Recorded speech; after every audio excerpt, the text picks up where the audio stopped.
1 year ago, I took office amid 2 wars, an economy rocked by a severe recession, a financial system on the verge of collapse, and a government deeply in debt. Experts from across the political spectrum warned that if we did not act, we might face a second depression. So we acted, immediately and aggressively. And 1 year later, the worst of the storm has passed. This recession has also compounded the burdens that America's families have been dealing with for decades. In this new decade, it's time the American people get a government that matches their decency, that embodies their strength. It's that we all hated the bank bailout. I hated it. I hated it. You hated it. It was about as popular as a root canal. But when I ran for president, I promised I wouldn't just do what was popular. I would do what was necessary. And if we had allowed the meltdown of the financial system, unemployment might be double what it is today. More businesses would certainly have closed. More homes would have surely been lost. So I supported the last administration's efforts to create the Financial Rescue Program. And when we took that program over, we made it more transparent and more accountable. And as a result, the markets are now stabilized, and we've recovered most of the money we spent on the banks. Most, but not all.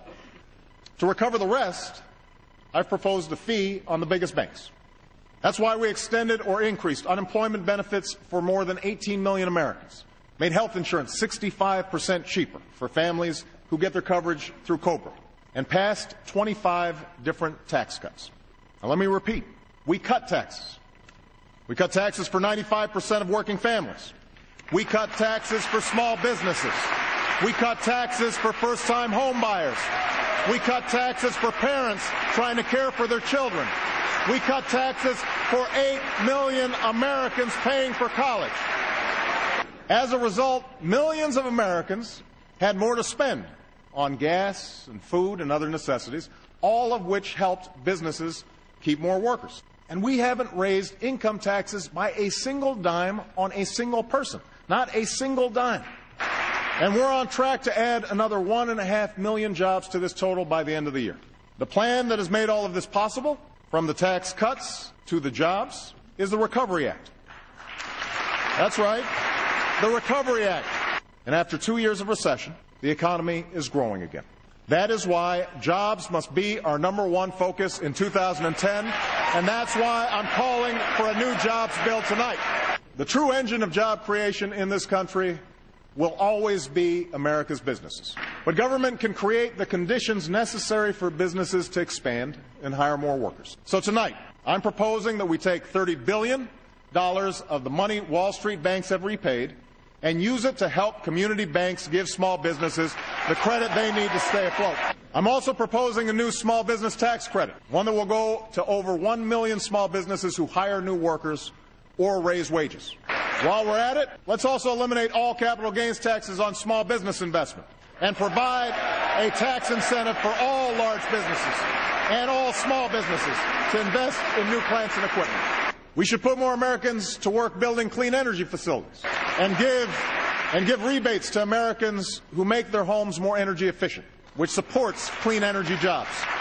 And to encourage these and other businesses to stay within our borders, it is time to finally slash the tax breaks for companies that ship our jobs overseas and give those tax breaks to companies that create jobs right here in the United States of America. People are out of work. They're hurting. They need our help. And I want a jobs bill on my desk without delay. The only way to move to full employment is to lay a new foundation for long-term economic growth. China's not waiting to revamp its economy. Germany's not waiting. India's not waiting. They're putting more emphasis on math and science. They're rebuilding their infrastructure. They're making serious investments in clean energy because they want those jobs. Now, one place to start is serious financial reform. But that can only happen if we guard against the same recklessness that nearly brought down our entire economy. Now, the House has already passed financial reform with many of these changes, and the lobbyists are trying to kill it. And if the bill that ends up on my desk does not meet the test of real reform, I will send it back until we get it right.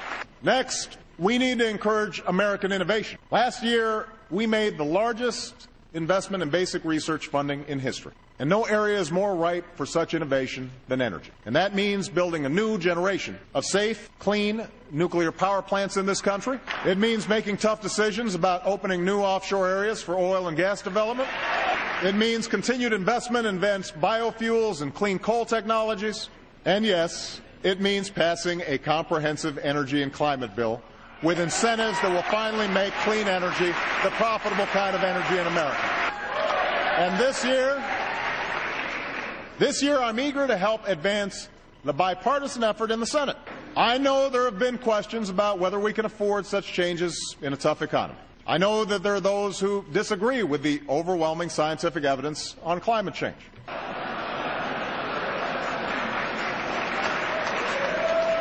But here's the thing. Even if you doubt the evidence, providing incentives for energy efficiency and clean energy are the right thing to do for our future, because the nation that leads the clean energy economy will be the nation that leads the global economy, and America must be that nation.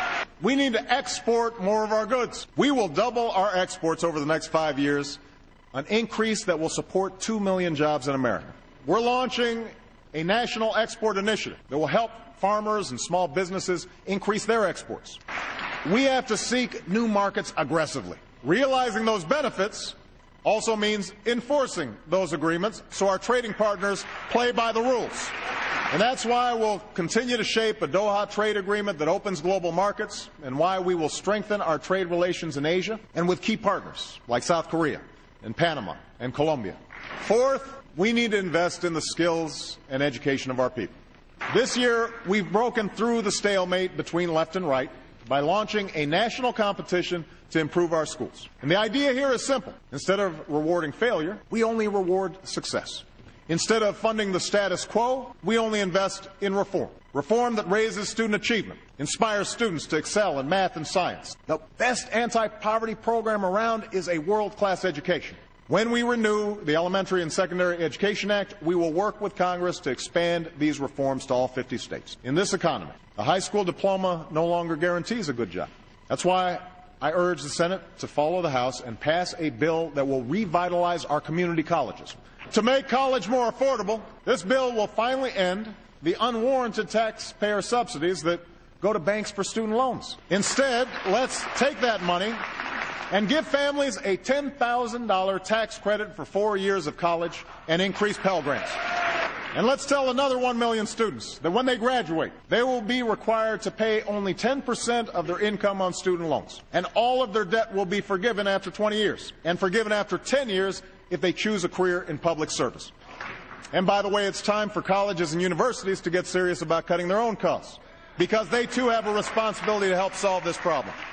That's why last year I asked Vice President Biden to chair a task force on middle-class families. That's why we're nearly doubling the child care tax credit and making it easier to save for retirement by giving access to every worker a retirement account and expanding the tax credit for those who start a nest egg. That's why we're working to lift the value of a family's single largest investment, their home. The steps we took last year to shore up the housing market have allowed millions of Americans to take out new loans and save an average of $1,500 on mortgage payments. This year, we will step up refinancing so that homeowners can move into more affordable mortgages.